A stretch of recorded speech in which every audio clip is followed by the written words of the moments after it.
नमस्कार मैत्रिणींनो, आज आपण अगदी पटकन आणि सोप्या पद्धतीने आणि कोणताही त्रास न होता दिवे कसे क्लीन करायचे हे आपण आता बघूया.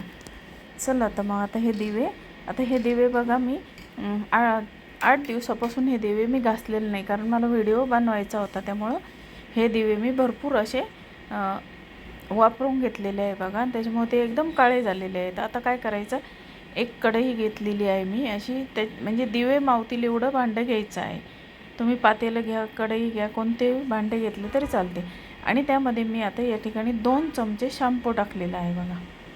आता यामध्ये पाणी उकळायला ठेवलेलं आहे गॅसवर, आणि त्यामध्ये 2 चमचे तुम्ही कोणताही शॅम्पू वापरू शकता. कोणत्याही प्रकारचा शॅम्पू याला चालतो.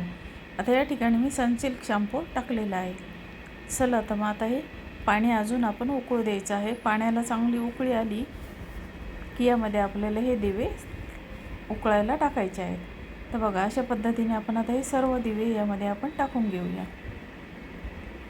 फक्त ह्या दिव्यांना यामध्ये पाण्यामध्ये आपल्याला उकळी द्यायची आहे. त्यामुळे अगदी सर्व आता ही समई काही खोलं ना मला, त्याच्यामुळं मी तशीच त्यामध्ये उकळायला टाकली आहे. नाही तर याचे पार्ट करून टाकले तर अजून सोपं जातं. आणि त्याच्या खालचे जे प्लेट्स असतात आपण समई खाली ठेवतो, त्या पण मी त्यामध्ये टाकलेल्या आहे. आणि आता अजून पाणी त्यामध्ये गरम पाणी अजून टाकलेलं आहे. आता हे सोलरचं गरम पाणी टाकलेलं आहे मी. आणि आता कढईमध्ये ते व्यवस्थित आता आपण त्याला उकळी येऊ दे. आता याला छान असा उकळू देऊ आपण. याला 5 मिनटं आपल्याला फक्त उकळायचे आहेत. आणि हे मी एका चमच्याने खालीवर करत दिवे हे खालीवर करायचे आहे, कारण काही बुडले गेले नाही तर ती बाजू निघत नाही. तर बघा, आता 5 मिनटांनी त्याच्यात सगळा मळ त्याचा सुटत चाललेला आहे. आपल्याला काहीच करायचं नाही, फक्त दिवे उकळायचे आहेत. आता हे दिवे आपण अजून, आता ह्याला फक्त 2 मिनटं झाले आहे उकळायला, तेव्हा सर्व त्याचं तेलकटपणा हा निघून चाललेला आहे बघा, फक्त थोडे शॅम्पूने. आता ते आपले दिवे उकळतात तोपर्यंत आपण तांब्याची ही भांडी कशी घासायची हे बघूया. ताम्हण आणि गडू. आता ह्याची पण अगदी सोपी पद्धत आहे. त्याला कोणत्याही प्रकारची मी पावडर वापरत नाही. आपल्या घरामध्ये असलेल्या वस्तूनेच हे मी क्लीन करत आहे. अगदी काहीही त्रास नव्हता. या ठिकाणी मी 2 चमचे मीठ घेतलेलं आहे बघा. आता यामध्ये आपण देवाची घंटी, ताम्हण आणि गडवा मी तुम्हाला आता क्लीन करून दाखवते. आणि तुमच्यासमोरच मी सर्व व्यवस्थित क्लीन करून दाखवते. त्याला कोणत्याही प्रकारचा त्रास होत नाही आणि जोरही द्यावा लागत नाही. आणि यामध्ये मी 1 चमचाभर, अंदाजे 1 चमचा विनेगर या मिठामध्ये मी टाकलेला आहे.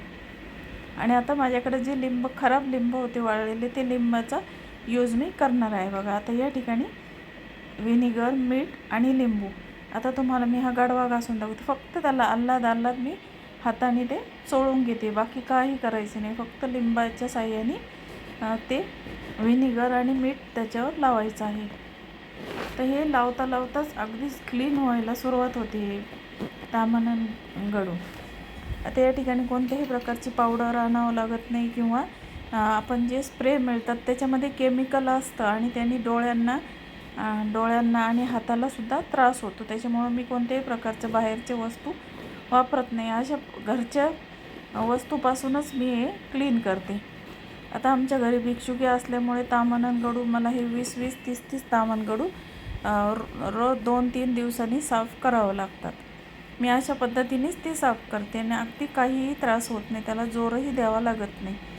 आणि आता मी तुम्हाला गडवा दाखवलेला आहे बघा. सर्व डाग त्याचे निघून गेलेले आहेत. फक्त याला नंतर व्हीम साबणाने त्याला फक्त 1 हात फिरवायचा, कारण पुन्हा डाग पडू नये म्हणून त्याला व्हीम बार लावून मी, किंवा लिक्विड व्हीमचं लावलं तरी चालेल. आता मी तुम्हाला ताम्हण पण घासून दाखवते बघा. अगदी पटकन असं हे ताम्हण आणि गडवा निघतो. जोर बिलकुल द्यावा लागते. फक्त आल्हाद हाताने त्याला चोळायचं बघा. आता आपली ही देवाची घंटी पण क्लीन झालेली आहे. आणि आता ताम्हण पण आपलं आता स्वच्छ होत आलेलं आहे बघा.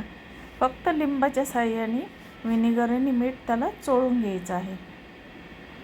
बाकी काहीही वापरायचं नाही. घरामध्ये आपल्या सर्व असतं बघा. अशा पद्धतीने आता हे मी फक्त त्याला व्हीम बार लावलेला आहे आणि कपड्यांनी कोरड्या पुसून काढलेलं आहे. अगदी कोणत्याही प्रकारचा त्रास मला झालेला नाही. हाताला नाही काही.